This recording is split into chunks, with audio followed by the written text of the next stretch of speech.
Hello, and welcome to this presentation on supporting a work-life balance, a guide for employers and employees. My name is Katie Reimer-Dewald, and I will be your presenter for today. I would like to begin with a land acknowledgement. This has been adapted from the College of Alberta Psychologists website. Responding to the Truth and Reconciliation Commission's calls to action, it is with respect and in the spirit of reconciliation and truth that Otten-Dye Psychological Group honors and acknowledges that here in Alberta, Treaties 4, 6, 7, and 8, and 10, as well as many unsigned treaties, are the traditional and ancestral territory of many diverse Indigenous peoples. Namely, they are the Kainai, Piikani, Siksika, Cree, Dene, Saulteaux, Nakota Sioux, Stoney Nakoda, Tsuut'ina Nation, Inuit, and Métis Nation. We acknowledge and give thanks to the many First Nations, Métis Nations, and Inuit peoples who have lived on and cared for these lands for generations, and the many others whose histories, languages, and cultures continue to influence our vibrant community. We are dedicated to ensuring the spirit of all treaties are honored and respected. We make this acknowledgement as an act of reconciliation and gratitude to those whose territory we reside on or are visiting. Okay, so a little bit about myself. I am a registered provisional psychologist. I work in private practice in Ponoka through Otten-Dye Psychological Group. I graduated in 2008 with a Bachelor of Arts, majoring in psychology with a minor in sociology from the U of A, and I hold a Master's of Counseling Psychology degree from Athabasca University. I currently work with individuals, both adults and children, couples and families in my practice. In today's presentation, we will cover a little bit about how our working lives have changed throughout history. We will define what a work-life balance is. We will talk about the unique challenges we may be faced with in today's workplace with work-life balance. We'll discuss how we satisfy this work-life balance, as well as ways for employers to recognize a poor work-life balance and how we can help with that. And at the end, we will talk about the importance of effective mental health initiatives and what these might look like in the workplace. Okay, so first I'd like to start off with talking about what our concept of work is and how it's evolved over time. So the human concept of division of labor, so who's doing what job, has been present since prehistory. So in prehistoric times, often our work would be based around our basic needs or survival of the group. It's one factor that defines humans as different from other living creatures. So oftentimes we would work together to ensure that we had enough food within the group, that there was safety, and that the group was surviving. Over time, a surplus grew, so as we began to get better at getting food and feeding the group and keeping ourselves safe, a hierarchy formed to ensure the distribution of resources. This was our primitive form of government or managerial positions. As technology developed in the ways of specialized tools, agriculture, and irrigation, there was less need to forage and hunt. People began to specialize in industries and trades instead. So as we were less based around being able to provide for our basic needs and stay alive, we were able to enjoy things more. We were able to develop unique skills and trades. As civilizations developed and grew, the need for mass workforces grew as well. A higher level of government intervention also began to develop at this time. During the Industrial Revolution, demand for quality goods increased. No longer was work just set aside to satisfy basic needs and meet survival. So as we began to have more money and more availability of time, we wanted things that we enjoyed for recreation or to make our houses look good or things like that. So the need increased for that. Before the Industrial Revolution, many families were together during the day, working on family farms or in businesses, which were sometimes based around the home. And skills of crafts and trades were no longer handed down by generations once the Industrial Revolution began. So if your father was a clockmaker and he handed down those skills of the trade to you to also be a clockmaker, that was less needed at the time. because of course, clocks could be mass produced in a factory, so that was no longer required. Efforts to increase productivity failed to take into account human desires and emotions. So as things became more, kind of based around the production line and those sorts of things, people started to feel less satisfied with their work.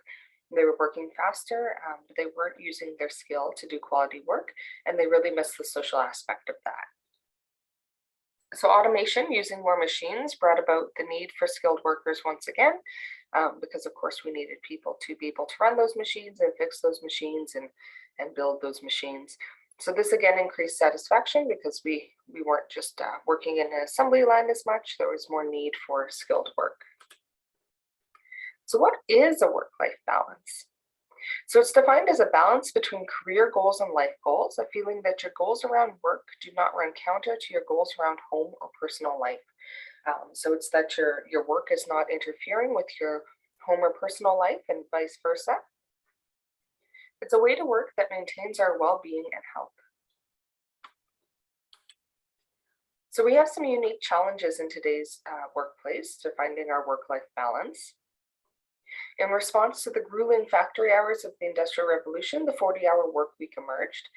So of course, we all know that at some point in response to poor pay and poor work conditions and the long, 14-hour days, 7-day weeks, unions were formed and people began to organize and say that, we don't want this anymore, what's better? So the 40-hour work week emerged. It's somewhat arbitrary. So it was based on 8 hours to rest, 8 hours to work, and then 8 hours for what have you. So 8 hours to do the rest of your life. It's not really a true picture of what we need for productivity, but it was definitely better than the previous arrangement. At the development of the 40-hour work week, division of labor at home was still common. So for the most part, in the late 1800s, early 1900s, men were still the primary earners in the home, so women would stay home and do the work around there. So there was quite a division in labor. However, after World War II, we know that women began to work outside the home more commonly. In today's society, about 60% of women work outside the home, and about 70% of men also work outside the home. So the increase in dual income households is quite common. Due to increased spending power, families are more likely to engage in extracurricular activities, which further decreases the time outside of work. So those 8 hours for what have you outside of work and rest have become further diminished. Okay, so in today's society, employees often report feeling rushed due to lack of time. However, research shows that we kind of do this to ourselves. So, we often fill our schedules quite full. The human brain doesn't really conceptualize time very well, so we do tend to pack things in, possibly more than we should. And we have a little bit of a culture of busyness where it's a little bit like we get a medal at the end of the day if we're so busy that we're exhausted. So we've done this to ourselves in a way.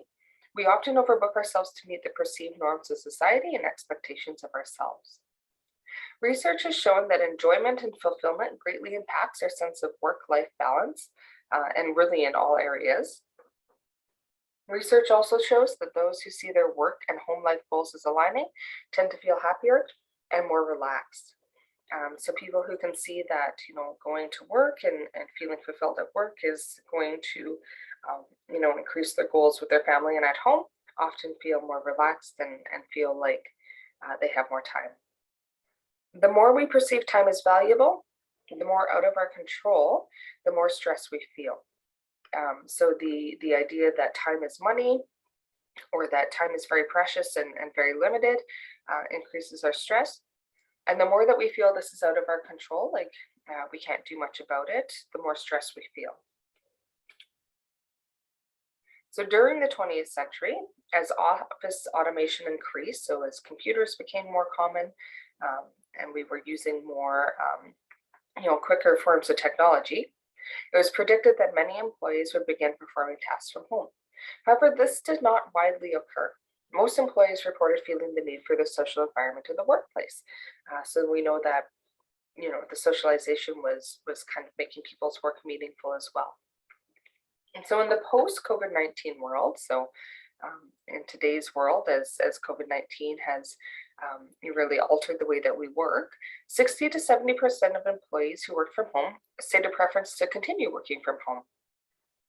And 85% of businesses that have gone remote since 2020 report increased worker productivity. So people at home are less distracted by other employees or things asked of them, menial tasks, those sorts of things, and they're finding to be more productive at home.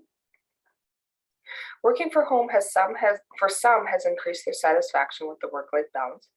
However, for others, disconnecting from work has become a challenge, and there's less definition between work and home. So, for some people, it's really helped with the work-life balance, but for others, it's made it more of a challenge.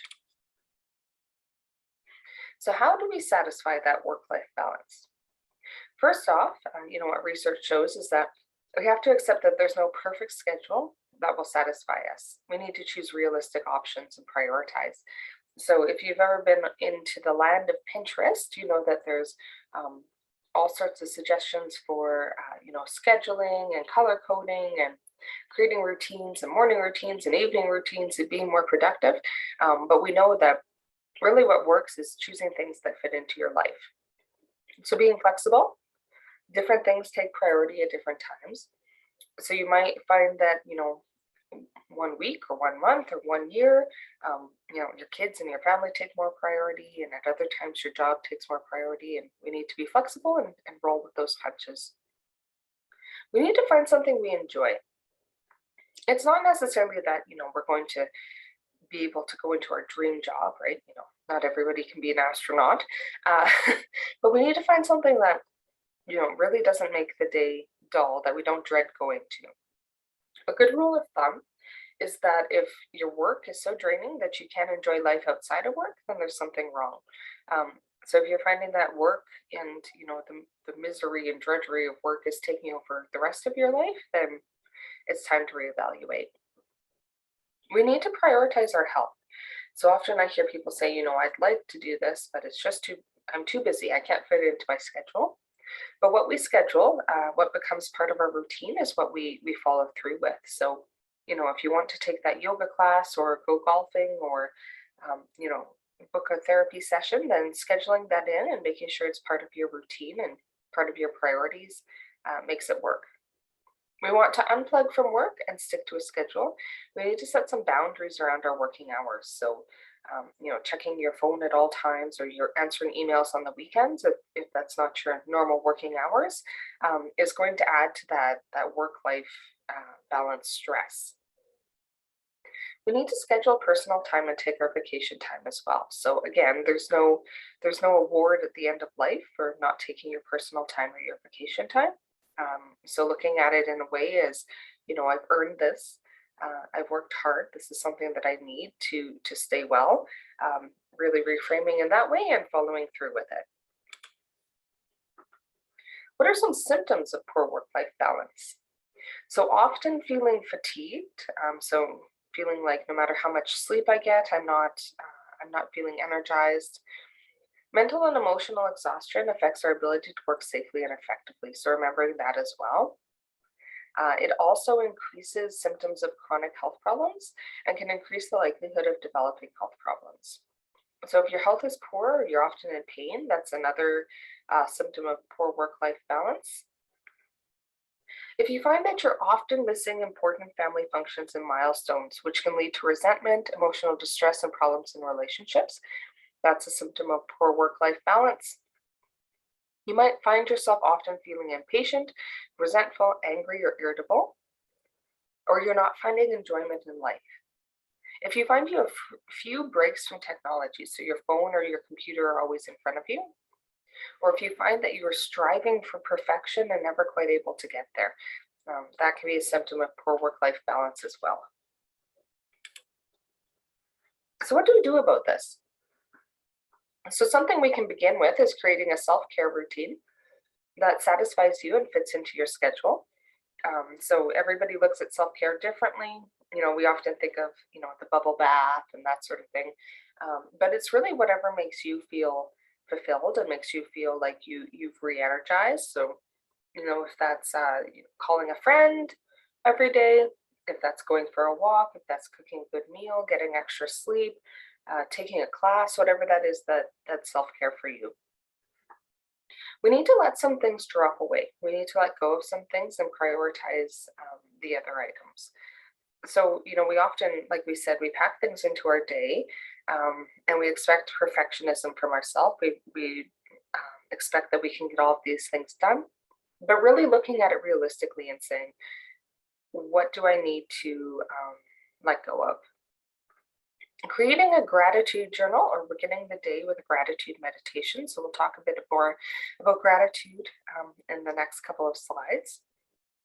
Scheduling time in our day for things we truly enjoy. So that goes with the self-care as well.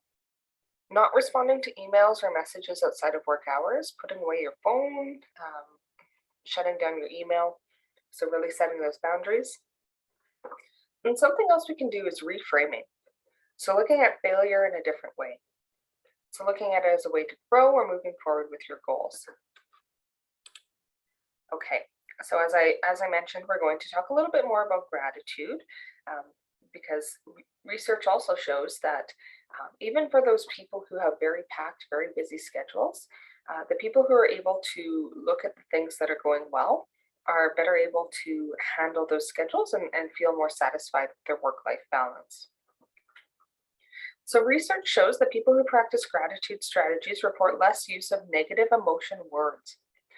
So in a research project where they assigned people to write gratitude letters, they found that over time, there was a lasting effect that these people were using less negative emotion words to describe their day, describe their world, describe themselves, which was leading to a better mental health outcome.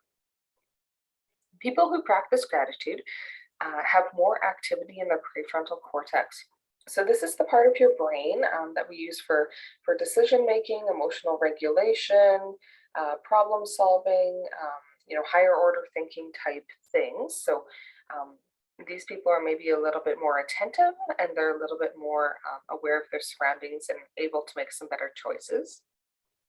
Impatience was reduced in people who practice gratitude. So there was more, those people had more patience, less resentment, and they were able to better deal.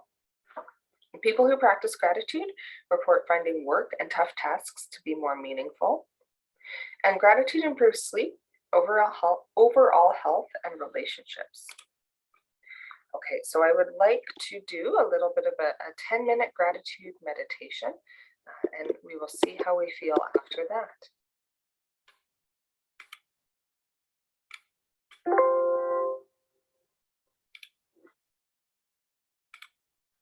Hello, and welcome to the 10-minute guided practice to promote resilience by using heart-centered gratitude. This is Dr. Kathy Kemper at the Ohio State University Center for Integrative Health and Wellness. Gratitude practice can be used by health professionals, caregivers, or patients to promote a positive mood, hope, and resilience. As we experience positive emotions such as gratitude, loving kindness, and compassion, our awareness broadens and our creativity and problem-solving capacities blossom, and we become more effective in whatever we choose to do. To begin, find a safe, quiet place where you know you will not be disturbed. Please don't listen to this recording while you are driving. We will keep track of time for you and ring a gentle chime when 10 minutes have elapsed. Sit upright in a comfortable, stable position where you feel fully supported and your back, neck, and head are straight. Or lie down on your back in a comfortable place with some support under your knees. Make sure you'll be warm enough. You might want to get a sweater or blanket if the room is cool. Loosen any restrictive clothing that would prevent you from breathing comfortably. Allow your eyes to gently close or maintain a soft focus gazing 6 to 12 feet in front of you. Take a slow, deep breath to bring yourself to the present moment and begin the process of feeling more peaceful and centered.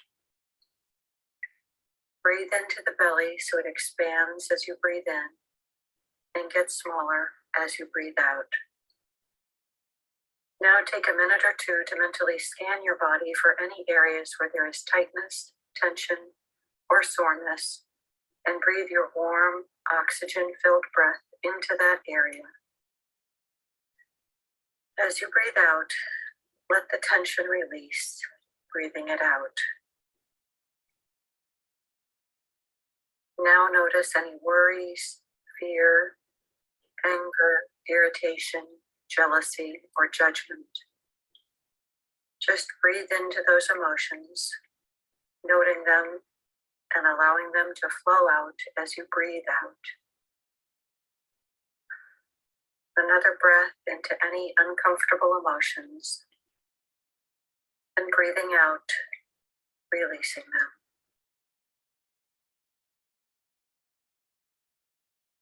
Now, any thoughts of memories, plans, associations, fantasies, anything other than being here, breathing. Just notice those thoughts as you breathe into them, and as you breathe out, allow the thoughts to flow out with breath.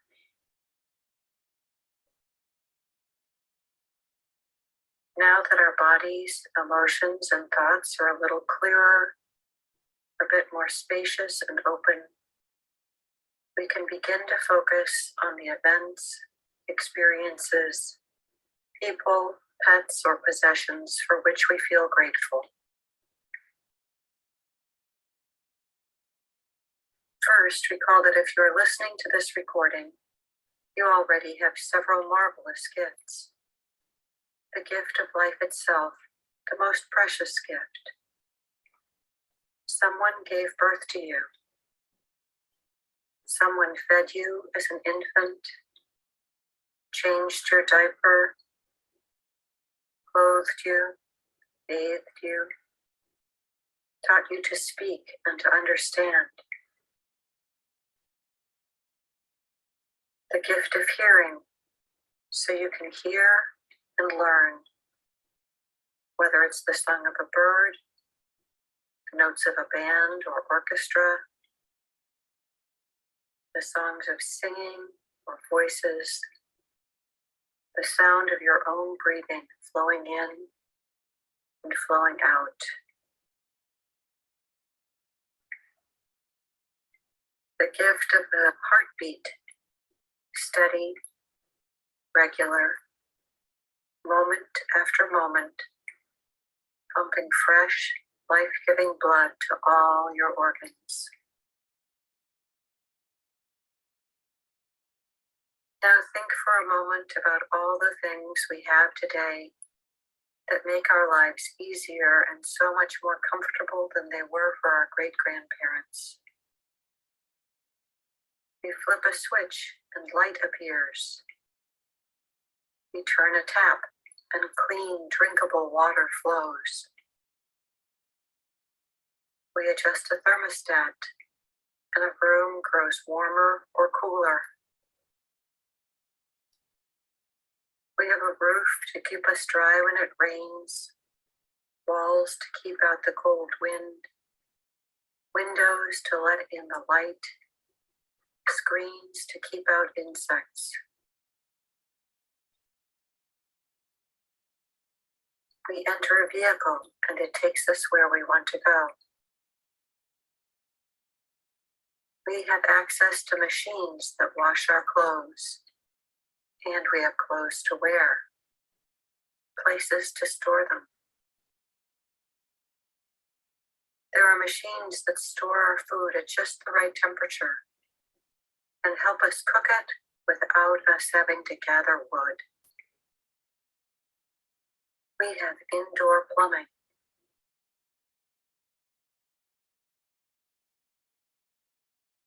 We have public libraries that have thousands of books and recordings free for anyone to borrow and read.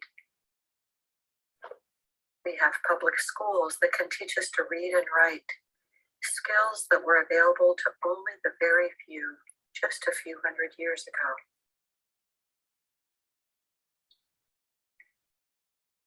Now take a moment to reflect on all the thousands of people who have worked hard, some without knowing you at all, to make your life easier or more pleasant. Some who plant, grow, and harvest your food. Some who transport that food to market. A team of people who make the roads and railways that make it easier to transport the food. Another team who maintain those vehicles. And drivers, loaders, unloaders. Those who take the time to design the store, the shelves, the packaging that keeps the food safe and allows you to find what you need.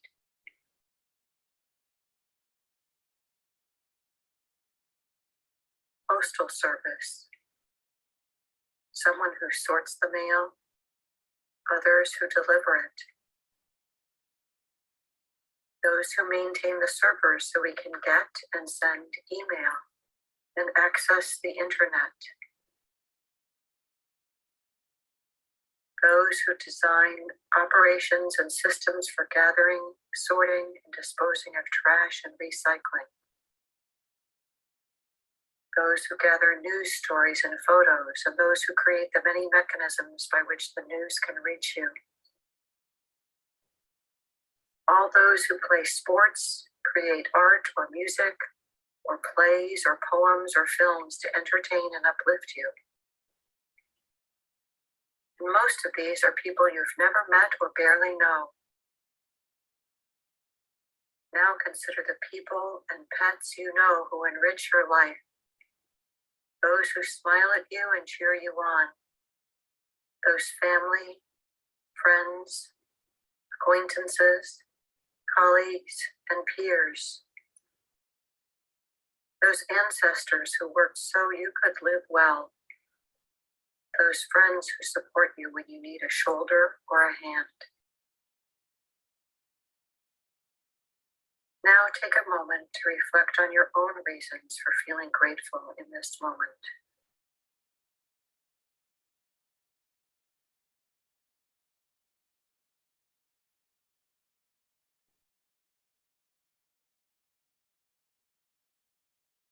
There is so much to feel grateful for in this moment, now.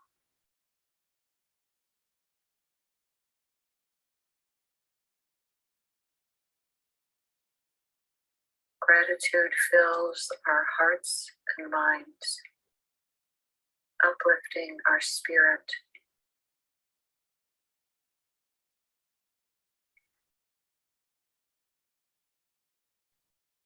When you finish,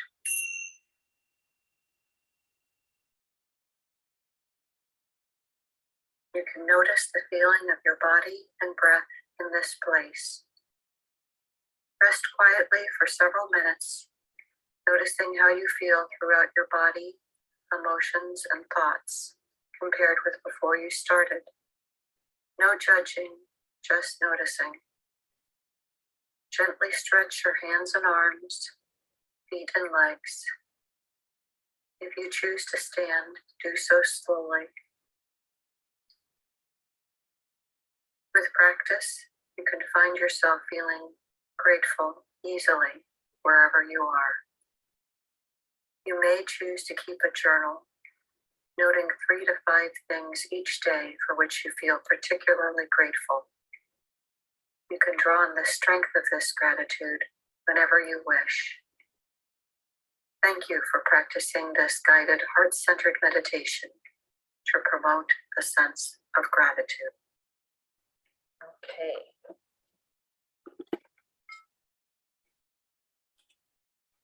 Okay, so that is one example of a gratitude meditation.